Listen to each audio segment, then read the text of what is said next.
two best pitchers on the mound as of late. Michael Lorenzen, game 1, Eduardo Rodriguez.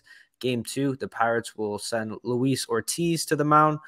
Not familiar with him. And then Rich Hill, who I know pitched against the Tigers last year when he was with the Red Sox, for game 2.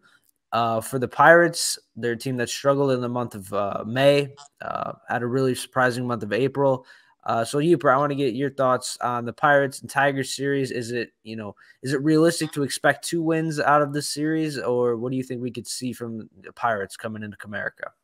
Well, Tigers could easily win 2 games. Yeah. The Pirates have fallen on hard times, probably a little bit predictable. When you look at that roster, I mean, they were 18-8, and everybody was like, hey, look at the Pirates. And they played well, don't get me wrong. But now, I think they're 2-8 in their last 10, maybe 5-10 of their last 15. So they're struggling. So the Tigers could certainly pounce on them for a couple wins. This Ortiz fellow is making his second start of the year. So he's a young pitcher. And then Rich Hill, I mean, who knows? I mean, certainly he has the soft stuff. He could tantalize some of the Tiger hitters and drive them nuts, or he may be one of those days where he's hanging every curve in the zone. We'll just have to see. But I think the biggest thing is the Tigers are missing Mitch Keller. And that's always a plus because he's their best guy. So, sure, they can win a couple games. Yeah, it's an interesting dichotomy there. Luis Ortiz is a prospect. He's a very interesting prospect, but a lot of people think he might end up in the bullpen because everything's hard. He averages 97 with a fastball, changeup's like 90, 91, sliders like 87, 88. So they're just geared up for some hard stuff, and that's actually the Tigers generally do pretty well against guys like that, even if it's got a wrinkle on it. Then you got Rich Hill, whose fastball is 87 miles per hour, and fortunately one of the 2 players in Major League Baseball who's older than me still, which makes me happy.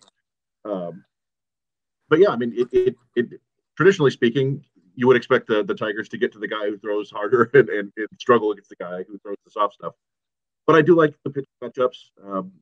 And the Pirates, as you talked about, like the last 2 weeks, their offense has been non-existent. They were kind of carried early on by Jack Sawinski and Connor Joe. And, these are guys who have interesting tools, but not consistent track records. And now their best player is probably Andrew McCutchen, which, he's a great player, but at the tail end of his career, so you wouldn't expect a ton from him there. I don't know if necessarily he might catch something from Erod and send it over the wall, but yeah, I think it's a pretty good matchup for the Tigers. It's just you got to go out there and play and execute still. Well, the Pirates started playing people that are good, and they got swept by the Rays. They got swept by Toronto. I mean, they got their asses kicked in Toronto. And I mean, if you look at their April schedule, they played the Reds, White Sox, both the Red Sox and White Sox, the Reds. They lost 2 out of 3 against the Astros. They played the Cardinals when they were struggling. They swept the Rockies. Yay. But, and then you play the Nationals. And so, yeah, of course, you're going to have a pretty good record when you face those teams. But again, they lose at home to the Rockies 10-1 last week, but then against the Orioles just look listless. I mean, they were shut out back-to-back games. They're coming into the series. They haven't scored a run since Friday night, so they're going to try to be very aggressive early tomorrow. But I think the Pirates are showing what they are, which is I think they're a good team, but they're not their record what they are.